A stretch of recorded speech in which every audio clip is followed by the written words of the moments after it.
In the opening moments of the trailer for Tehran Taboo, a vivid and provocative image unfolds. A high-ranking Iranian dignitary sits before a television set, eyes fixed on a broadcast that unexpectedly shows an explicit performance. In a sudden interrupt-Iona knock at the door, the dignitary scrambles to change the channel. Instantly, the screen reveals a solemn religious scholar, clad in traditional attire, delivering a sermon with measured authority. This carefully orchestrated introduction immediately sets a tone of dramatic contrast, inviting listeners into a world where tradition and modernity, repression and desire, intersect in unexpected ways. The film's poster reinforces this thematic duality with a striking visual narrative. In a dimly lit alley, a man and a woman are captured in a passionate embracia kiss that radiates both longing and defiance. In the background, looming on the facade of a building, are the portraits of two formidable figures, the bearded President Rouhani and the austere religious leader Khamenei. Their expressions are grave and introspective, as if their gaze is fixed upon the unfolding scene below. Their silent scrutiny encapsulates the tension between raw human passion and the strict societal controls that govern everyday life. At the heart of Tehran Taboo is a narrative that chronicles the tragic fates of three Iranian women in the aftermath of the 1979 Islamic Revolution, a period that forcibly redefined the roles and rights of women by mandating the daily wearing of the veil. This revolution, with its seismic shifts in governance and culture, set off a chain of events that would irrevocably alter personal and social realities. In this new era, freedoms that had once been taken for granted were abruptly curtailed, and the consequences for those who dared to challenge prescribed norms were both harsh and deeply personal. The story begins with the life of Peli, a woman whose existence is marked by despair and entrapment. Peli's troubles begin with her husband's descent into addiction and subsequent imprisonment for drug-related offenses. Left alone with a young child and the daunting responsibilities of daily survival, she finds herself overwhelmed. Compounding her hardship is a cruel twist of fate dictated by Iranian religious law. A woman in her situation is denied the legal right to divorce and remarry. With no viable alternatives and cornered by overwhelming adversity, Peli is driven to an unimaginable decision. She turns to prostitution as a means to provide for herself and her child, a choice born not of desire but of sheer necessity. One harrowing scene captures a moment inside a taxi. The driver, with a blunt and practical manner, quickly discerns Peli's vulnerability. He asks in no uncertain terms, "How much?" In that charged instant, rather than reacting with anger, Peli calmly states her price, her measured tone belying the inner turmoil she endures. Even as she performs her service, her young son sits silently in the back of the taxi, a mute witness to a reality that few can fathom. This unsettling vignette is not isolated. In another sequence, as her son plays soccer outside the modest confines of their dwelling, Peli is shown engaging in an explicit encounter with a court official within the same home, a scene where the boundaries between familial life and institutional authority blur disturbingly. In yet another unsettling moment, while her son immerses himself in a book in an adjoining room, Peli is depicted providing sexual services to her uncle and his nephew in a neighboring space. These scenes, unsettling in their stark presentation, underscore the extreme measures to which some are forced when confronted with an unforgiving social and legal framework. It is important to note that in Iran, acts such as prostitution and solicitation carry severe penalties, punishments that can extend to the death sentence. Interwoven with Peli's story is the narrative of Sarah, a neighbor whose life is equally ensnared by the rigid dynamics of a transforming society. Pregnant and hopeful, Sarah manages to secure employment after a prolonged struggle. Yet her newfound opportunity is immediately thwarted by her husband's obstinacy. He refuses to provide the necessary consent for her to work, effectively barring her from seeking the independence and financial stability that her job might offer. An educated woman with dreams that once held great promise, Sarah had, after marriage, been relegated to the role of a housewife. In a desperate bid to avoid the suffocating grip of traditional domesticity, she intentionally terminated 2 pregnancies, a series of calculated decisions rather than mere misfortune. Each termination was conducted in secret, with Sarah risking everything by visiting clandestine clinics. However, her close association with Paley, viewed by her husband as evidence of infidelity, ultimately sealed her fate. The mounting suspicions, isolation, and despair culminated in a final, tragic act. Overwhelmed by the pressure, Sarah ended her life by leaping from a building, a poignant and heartrending testament to the crushing weight of her circumstances. The third narrative strand introduces Danya, whose experiences reveal yet another dimension of the multifaceted challenges confronting Iranian women. After an evening where alcohol blurs inhibitions, Danya finds herself involved in a brief, impulsive encounter with a young musician in the confines of a bar's restroom. The encounter, raw and unplanned, carries significant consequences that reverberate into the following day. In a tone that mixes anger with urgency, Danya confronts the musician and delivers a stark ultimatum: his actions have irreparably damaged her virginity. With her wedding imminent and her fiancé's honor intricately tied to her purity, her demand takes on an almost desperate urgency. She warns him that unless he is prepared to finance an expensive procedure, one available only in underground clinics at a cost of 3 million rials, roughly equivalent to 400 Chinese yuan, her risks provoking the wrath of her future husband. In a twist that underscores the inescapable harshness of the social order, the musician, aided by Paley, manages to secure a bank loan.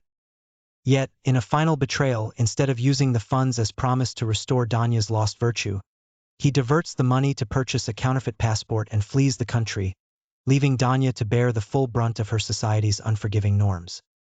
This interlaced series of narratives forms the core of Tehran Taboo.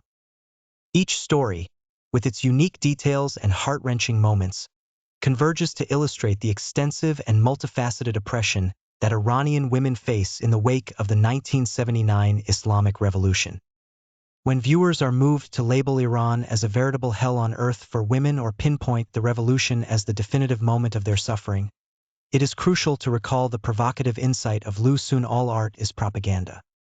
This observation challenges the audience to approach the film with a critical perspective, recognizing that its stark imagery and charged narrative are crafted to serve a broader ideological purpose. While many believe that the pre-revolutionary era under the Pahlavi dynasty offered Iranian women greater freedom, where women could be seen in revealing swimwear and unburdened by the necessity of covering their heads, the reality is far more complex. The challenges and progress experienced by Iranian women, both before and after the revolution, are layered with nuance, defying simplistic binary evaluations. A deeper exploration of the historical evolution of the veil in Iran further underscores this intricate complexity. Many assume that the custom of Iranian women wearing the veil is an inherent product of Islamic culture. In reality, the practice has much older roots.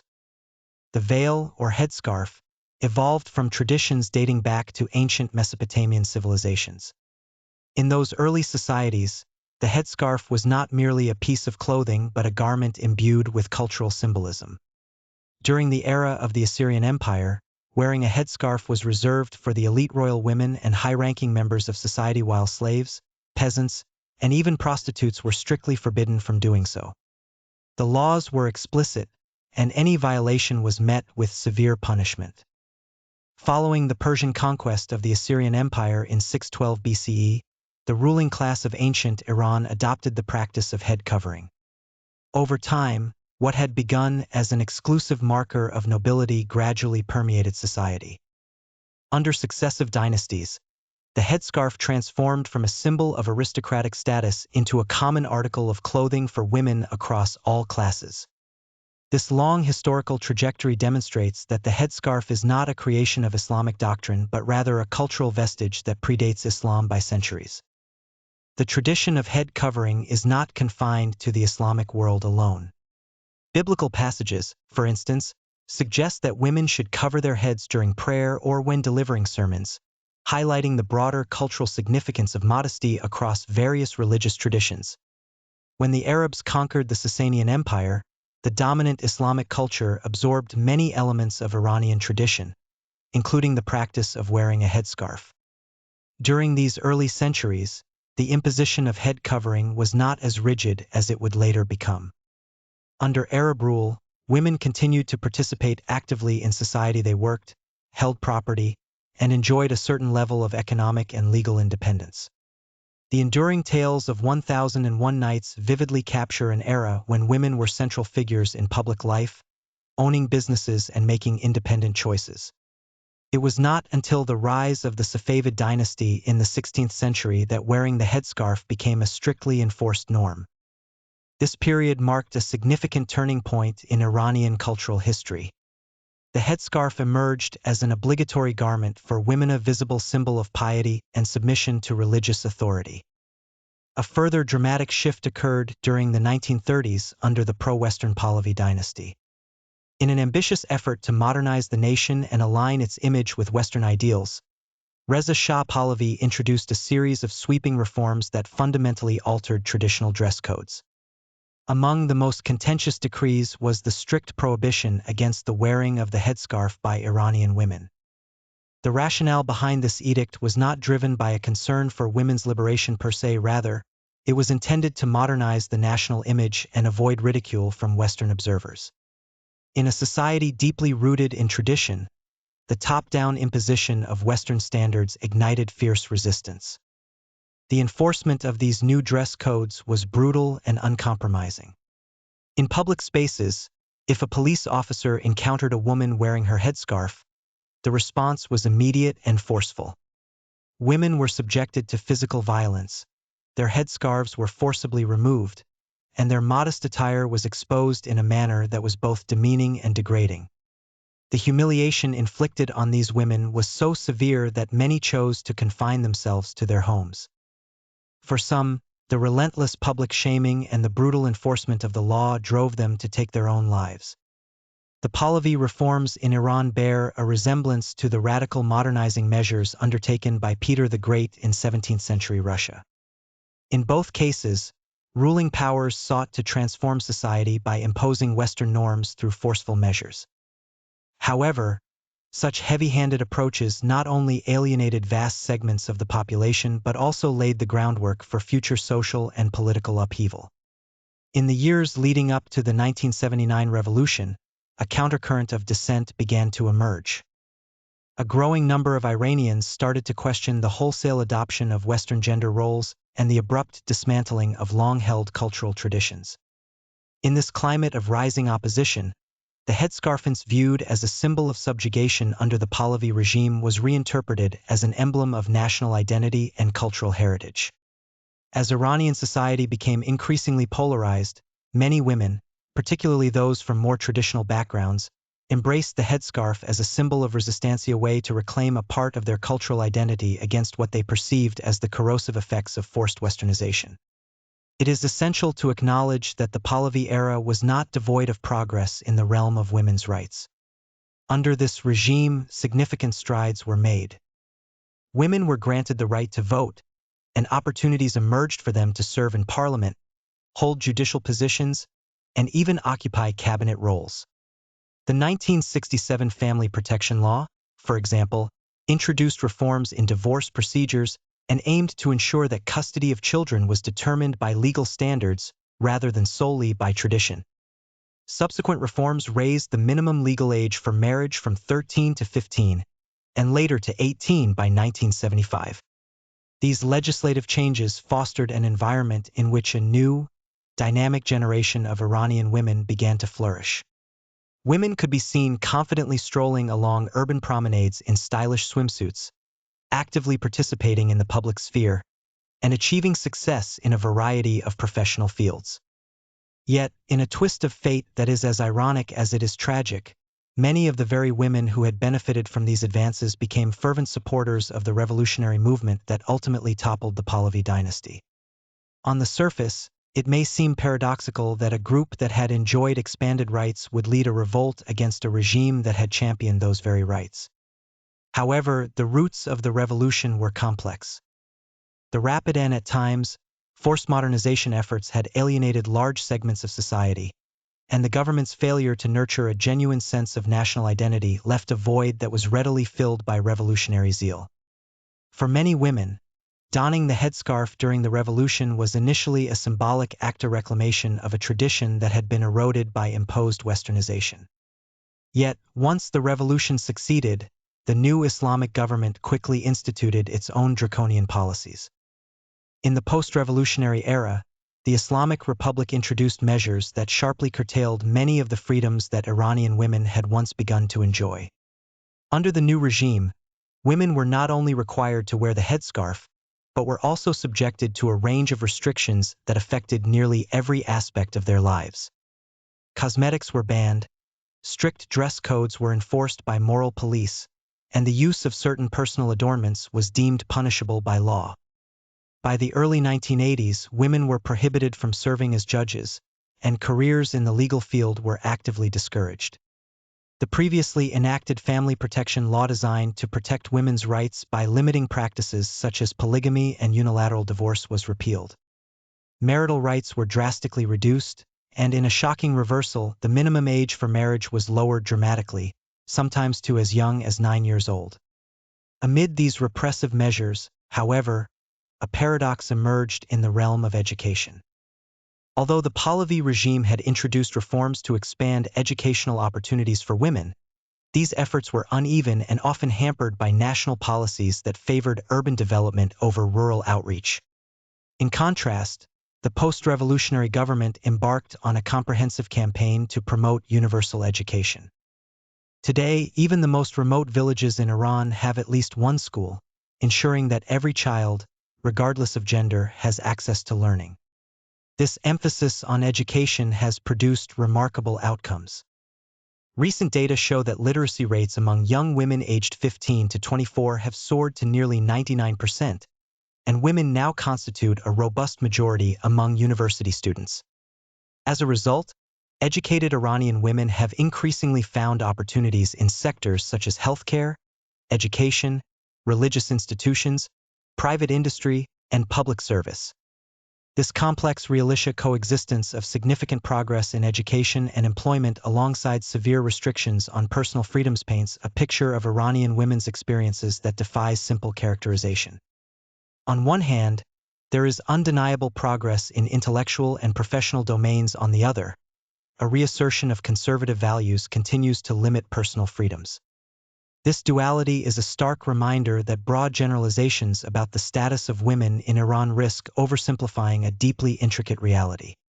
To further appreciate this multifaceted landscape, it is instructive to draw a parallel with the experience of women during the French Revolution.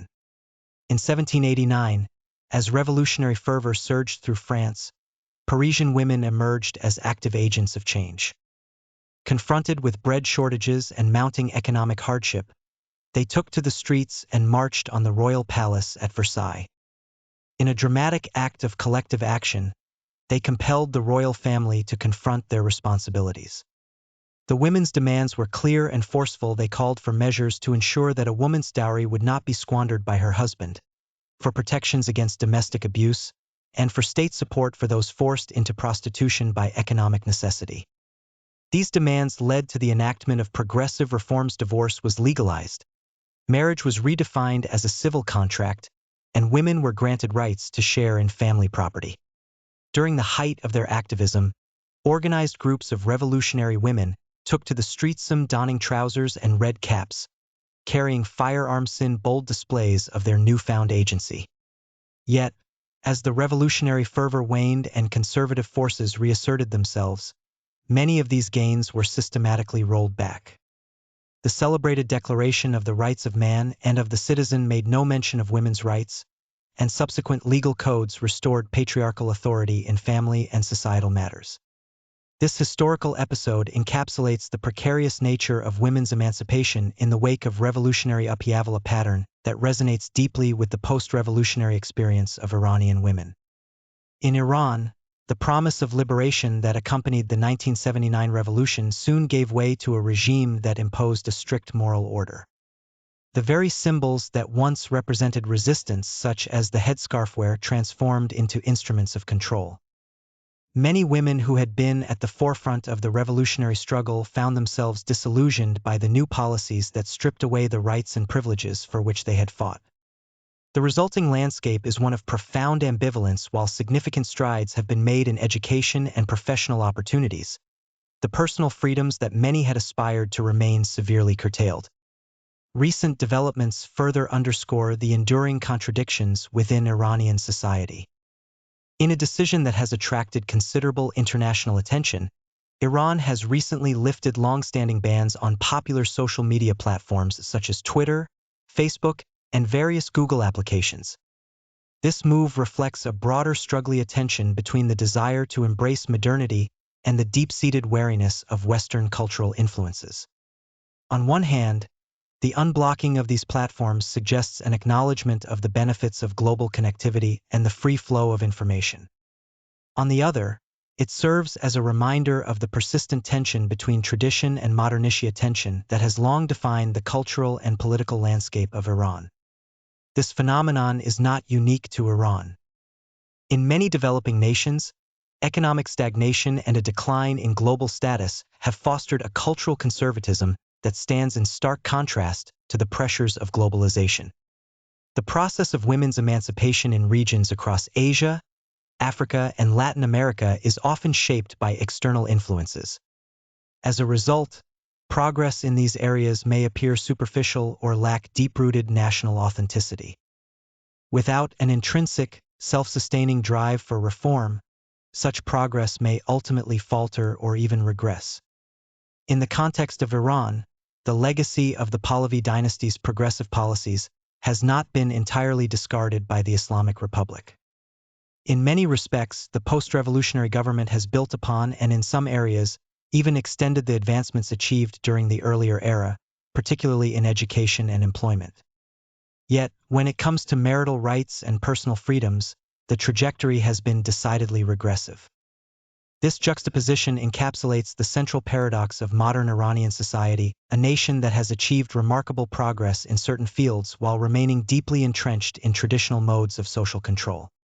One of the most striking manifestations of this paradox is the institution of temporary marriage, known locally as muta.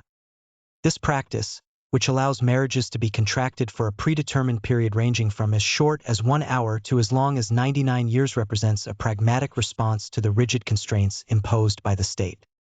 Unlike permanent marriage, muta requires no witnesses and can be arranged in a matter of minutes.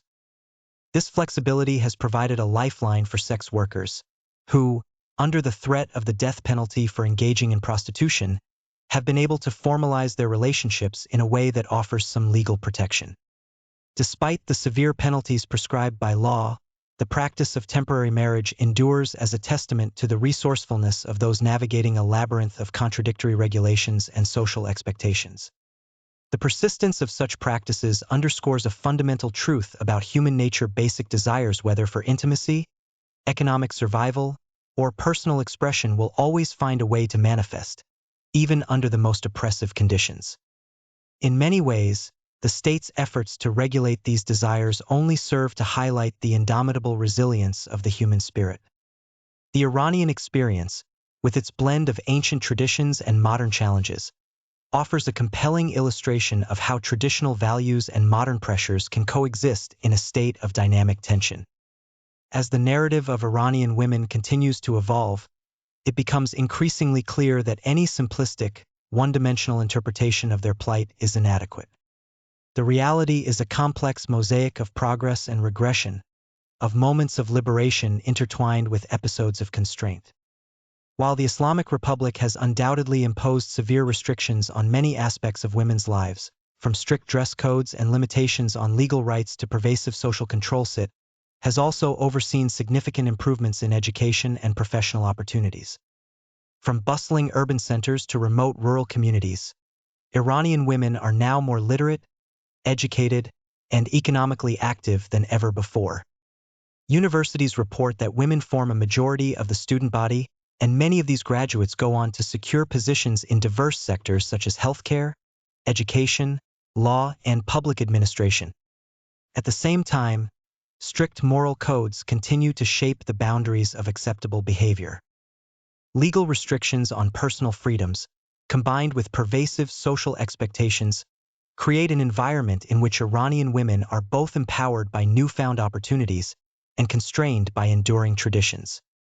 Perhaps no symbol encapsulates this duality better than the headscarf, a garment that, for some, is a proud emblem of cultural identity and heritage, while for others, it remains a stark reminder of subjugation and control. In recent years, the decision by the Iranian government to relax its control over digital communication channels has added yet another layer to this intricate narrative. The unblocking of major social media applications is seen by some as a tentative step toward greater openness and modernization. Yet it is also indicative of a broader ambivalencia reluctance to fully embrace Western cultural influences even as the benefits of global connectivity become increasingly apparent. Throughout these sweeping changes, one constant remains the complex and often contradictory legacy of women's rights in Iran. The reforms initiated during the Pahlavi era, while progressive in many respects, were implemented in a manner that ultimately provoked backlash. The subsequent revolution, initially fueled by a desire to reclaim cultural and national identity, led to a new set of restrictions that left many women feeling betrayed by the very movement that had once promised liberation. And yet, even in the face of these setbacks, the resilience and determination of Iranian women have ensured that progress, however incremental, continues to be made. The evolution of Iranian society over the past several decades offers a profound lesson in the interplay between tradition and modernity. The struggles of Iranian women are not merely a matter of cultural or religious imposition, they are deeply intertwined with broader questions of identity, power, and the dynamics of societal change. As Iran continues to grapple with the challenge of preserving its cultural heritage while adapting to the demands of a rapidly changing world, the experiences of its women serve both as a barometer for the state of society and as a catalyst for future transformation. A historical continuum stretches from ancient practices of head covering to modern controversies over the veil. This continuum reveals the enduring power of tradition and the ways in which that tradition is continuously reinterpreted to meet new social and political demands. The headscarf, once a symbol of royal distinction in ancient Assyria and Persia, evolved into a ubiquitous marker of identity across all social classes. Later, it was co-opted as a political symbol in the modern era, underscoring the need for a nuanced understanding of cultural practices, one that acknowledges their historical roots and their capacity to evolve in response to changing circumstances. At the core of this narrative lies the persistent tension between conservative forces and the pressures of modernist tension that is not unique to Iran but is characteristic of many societies undergoing rapid change. In Iran, as in other developing nations, the struggle to reconcile traditional values with the imperatives of global integration has often resulted in policies that are as contradictory as they are consequential. The example of temporary marriage, or muta, is illustrative of this dynamic. On one hand, it provides a legally recognized framework that allows individuals to navigate the strict moral codes imposed by the state. On the other, it exposes the inherent limitations of a system that seeks to control human behavior through repressive laws and punitive measures. The story of Iranian women is ultimately one of resilience in the face of overwhelming adversity, a testament to their ability to adapt, survive, and even thrive despite persistent obstacles. The significant progress achieved in areas such as education and employment stands in stark contrast to the ongoing limitations on personal freedoms and marital rights. This dual reality reflects the broader complexities of Iranian society, where moments of remarkable advancement coexist with deeply entrenched traditions that continue to shape daily life.